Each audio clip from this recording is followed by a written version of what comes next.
Bismillahirrahmanirrahim. Assalamualaikum Sobat Muslim Brainer. Kali ini kita akan membahas atau membedah sebuah buku yang sangat penting buat kita semua, yaitu adalah Talbis Iblis, ditulis oleh seorang ulama yang bernama Ibnul Jauzi. Ya, ini membahas tentang tipu muslihat dan perangkap iblis dalam menjerumuskan manusia ke jurang kehancuran. Jadi ini sejenis buku yang membedah bagaimana sih iblis itu menyesatkan manusia dengan berbagai macam cara. Oke. Pada bab pertama dia menyuruh kepada kaum muslimin untuk tetap berpegang teguh kepada sunnah dan tetap berada dalam jamaah. Yang dimaksud adalah kita mengikuti kepada Rasulullah SAW dan para sahabatnya, tidak kemudian membuat ajaran baru atau pemikiran-pemikiran baru yang tidak diajarkan oleh Rasulullah SAW dalam agama ini. Karena itulah kunci kita dalam supaya tidak sesat. Bukankah begitu pesan Rasulullah? Kalau selama kita berpegang teguh kepada sunnah Rasulullah SAW, maka kita tidak akan tersesat selama-lamanya. Nah, ini kemudian ada celaan terhadap bid'ah dan ahli bid'ah, yaitu orang-orang yang membuat ajaran-ajaran baru dalam agama Islam. Yaitu bid'ah itu adalah ajaran-ajaran baru baik berupa akidah maupun ibadah. Jadi bukan kemudian dalam hal seperti transportasi dalam teknologi itu tidak termasuk bid'ah. Tapi kalau yang bid'ah itu adalah membuat ajaran-ajaran baru di dalam agama yang kemudian nanti dibahas oleh Ibnu Jauzi. Ini kemudian bab 3 membahas tentang waspada terhadap fitnah dan tipu daya iblis. Bagaimana iblis itu menggoda manusia dengan melewati aliran darah seperti ini. Dan dia juga mendatangi kita dari kanan, kiri, dan bawah. Jadi kita selalu waspada terhadap godaan setan. Tidak ada satupun orang di dunia ini yang selamat dari godaan setan, kecuali yang Allah selamatkan.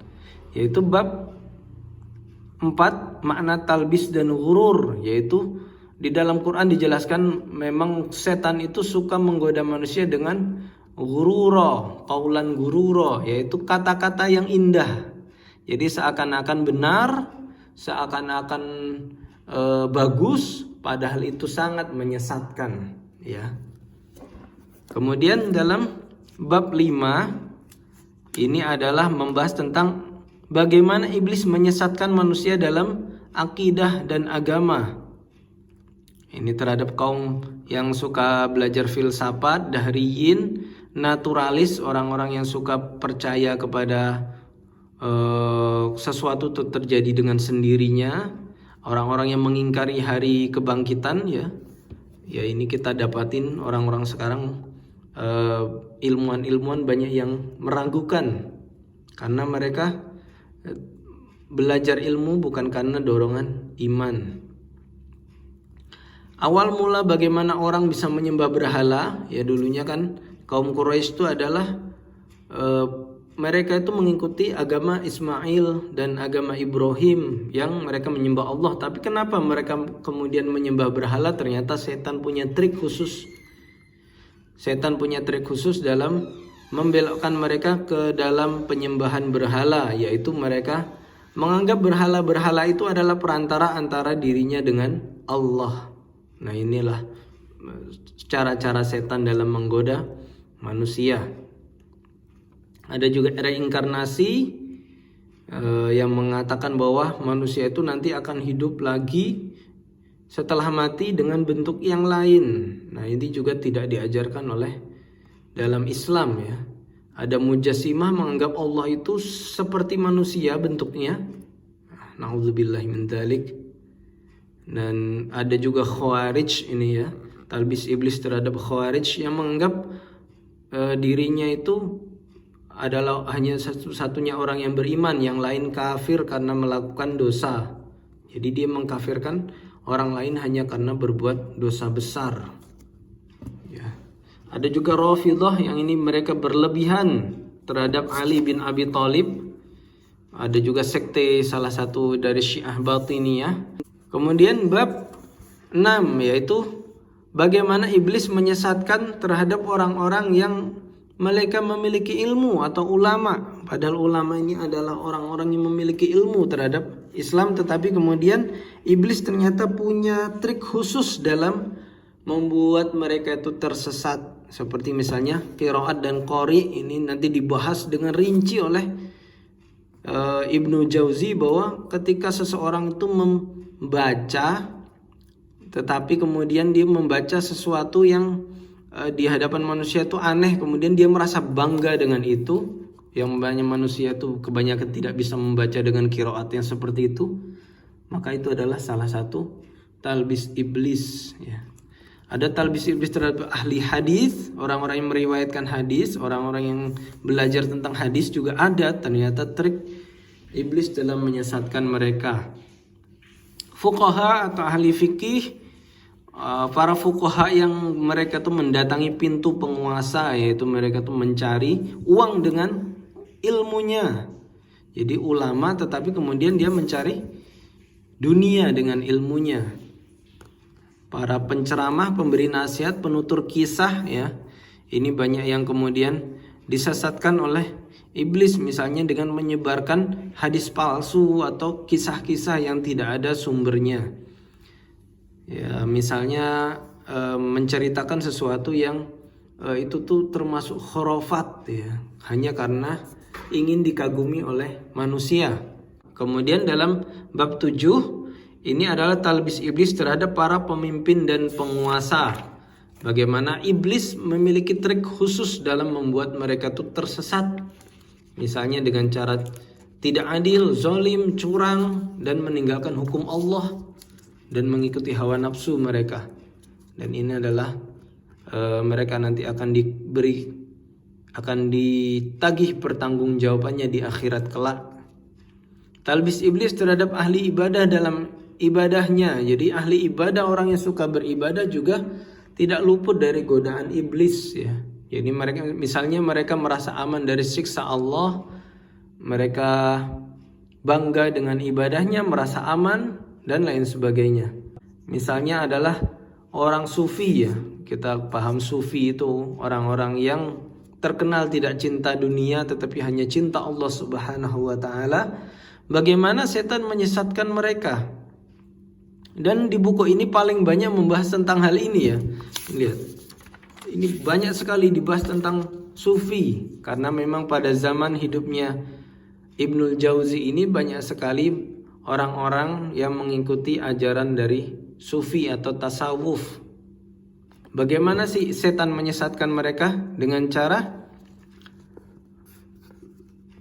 misalnya mereka mengaku-ngaku berpedoman kepada Al-Quran dan As-Sunnah padahal tidak. Dalam akidah-akidah mereka yang melenceng ya. Meninggalkan harta benda, misalnya mereka meninggalkan hartanya disia-siakan. Mereka kalau menerima warisannya tidak diambil tapi langsung dibuang gitu ya. Kadang mereka itu ada diceritakan dalam buku ini, ada mereka tuh yang memiliki warisan, memiliki harta banyak, kemudian hartanya cuma ditenggelamkan ke laut karena mengaku tidak cinta dunia. Padahal lebih baik kayak gitu diberikan kepada fakir miskin kalau memang mereka tidak ingin.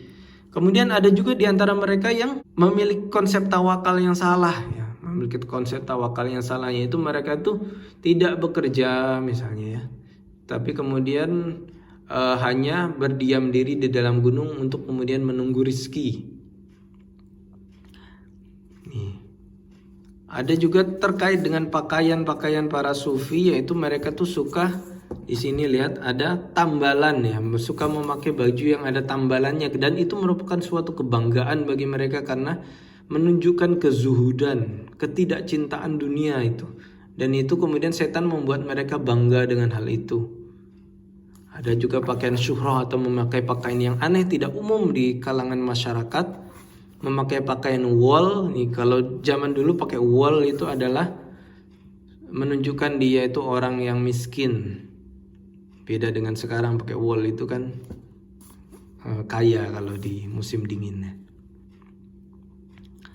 Ada juga memotong pakaian secara berlebihan ya.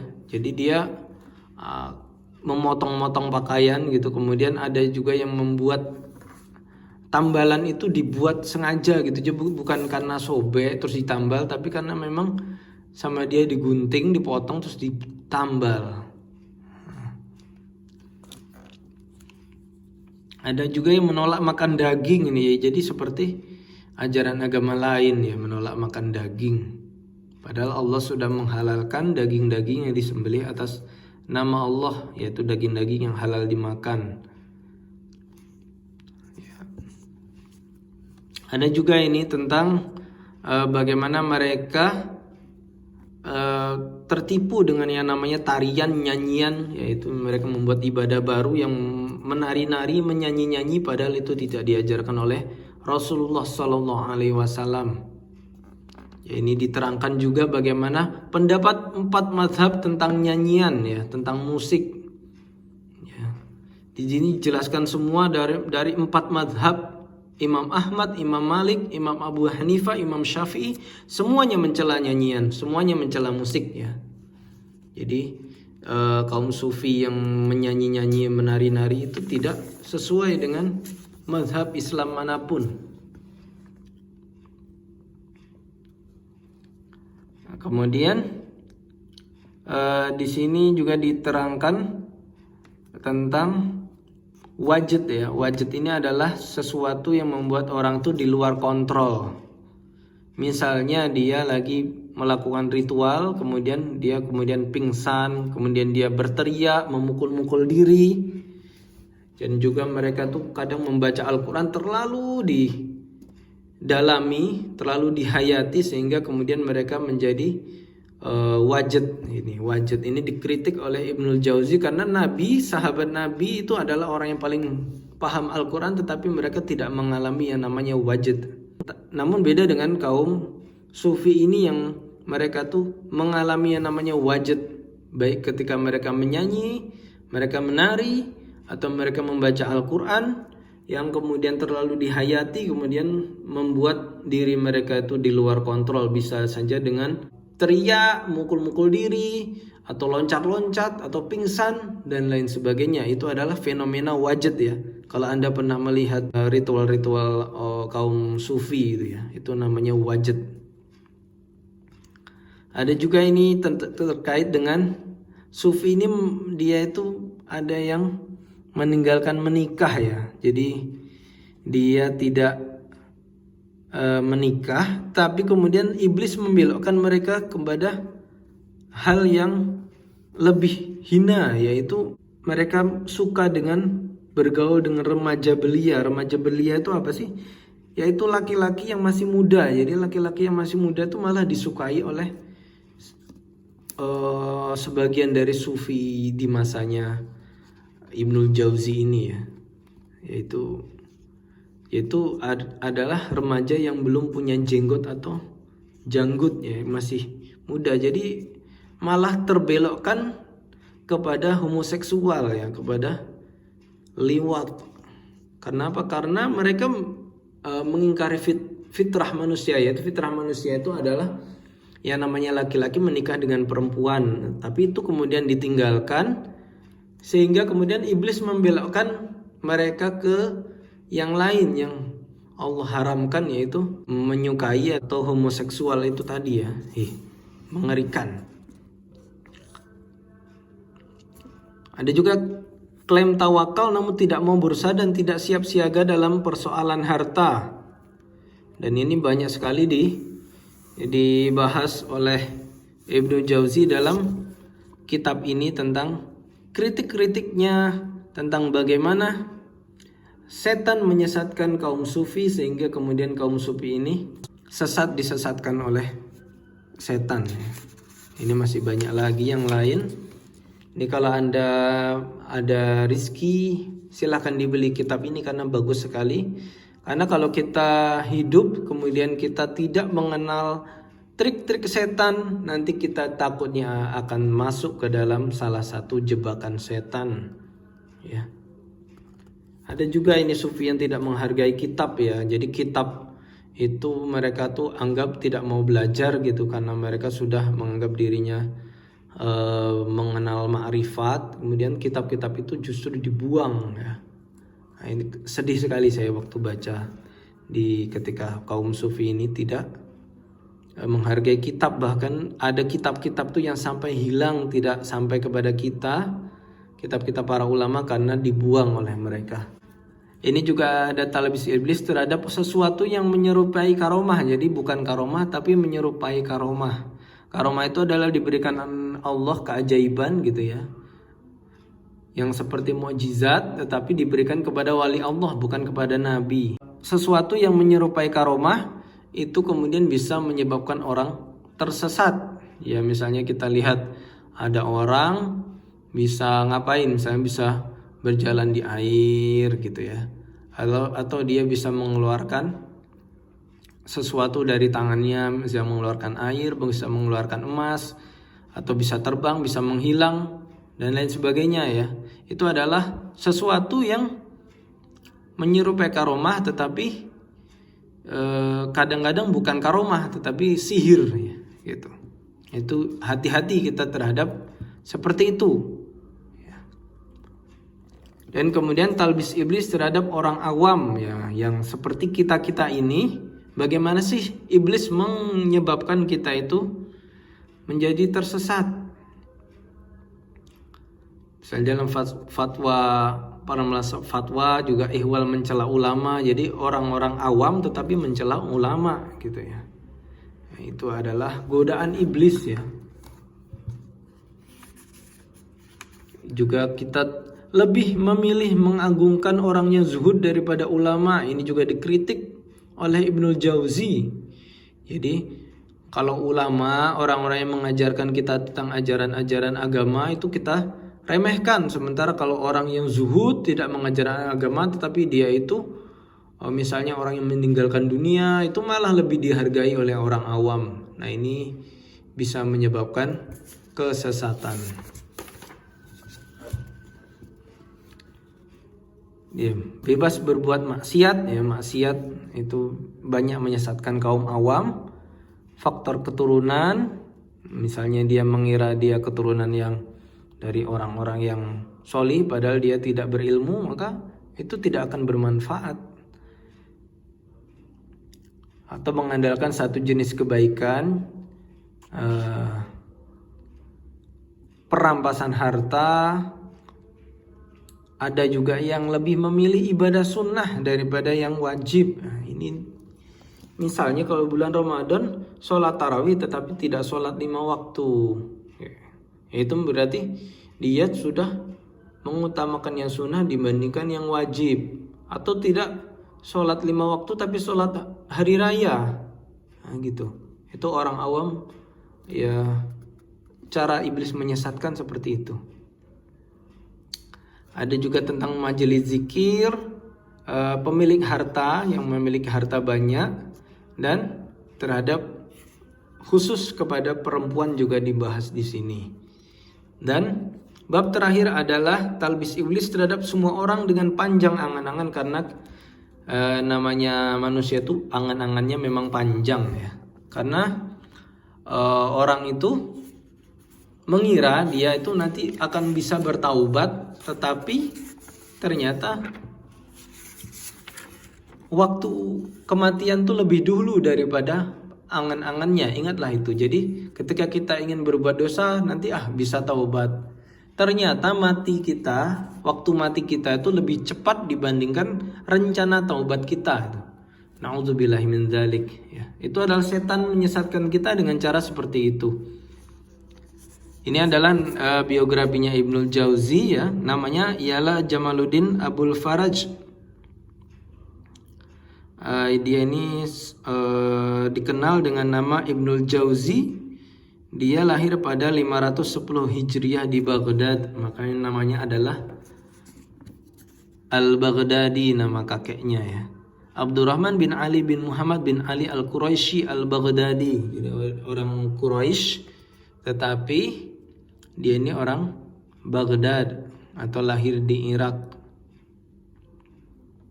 bagaimana dia di sini dijelaskan bagaimana dia menimba ilmunya dan bagaimana pada masa hidupnya dia itu banyak berhadapan dengan kaum tasawuf. Ini di antaranya karya-karyanya yang dicetak ada dari sekitar 50 kitab ya. Jadi dia selama hidupnya menulis 50 kitab padahal zaman itu tidak ada komputer, semuanya ditulis tangan. Ini luar biasanya ulama-ulama pada zaman dahulu, ulama-ulama klasik. Mereka bisa menulis kitab-kitab yang tebal-tebal ya. Ini aja ya, satu kitab aja tebalnya segini. Nah, ini di antara kitab-kitabnya.